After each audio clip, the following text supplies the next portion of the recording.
अस्सलामु अलैकुम सामीन 20 शव्वाल मुकर्रम और 11 मई हैं। ख़बर का उन्वान है इमरान खां को सुप्रीम कोर्ट से राहत मिल गई है।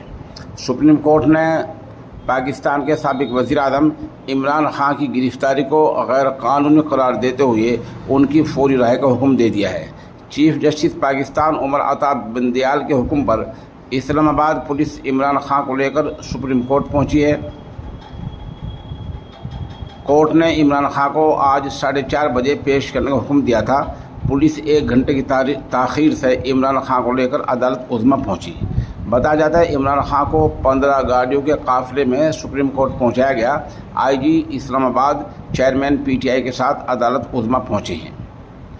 अदालत ने केस की समाअत का दोबारा आगाज़ किया तो कमरा अदालत को बंद कर दिया गया। चीफ जस्टिस ने इमरान खां को रोस्टरम पर बुलाया और कहा, आपको देखकर मुझे खुशी हो रही है। अदालत ने इमरान खां की गिरफ़्तारी को नाजायज़ करार देते हुए उनकी फौरी रिहाई का हुक्म दिया है। सुप्रीम कोर्ट ने इमरान खां को इस्लामाबाद हाई कोर्ट से दोबारा रुजू करने का हुक्म दिया है।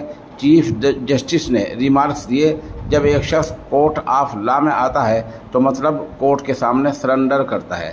हम समझते हैं इमरान खां की गिरफ़्तारी गैर कानूनी है। चीफ जस्टिस ने मज़ीद कहा, आप 8 मई को कोर्ट में बायोमेट्रिक रूम में मौजूद थे। चीफ जस्टिस ने हिदायत की कि इस्लामाबाद हाई कोर्ट कल यानी जुमे के दिन केस की समाअत करे। हाई कोर्ट जो फैसला करे वो आपको मानना होगा।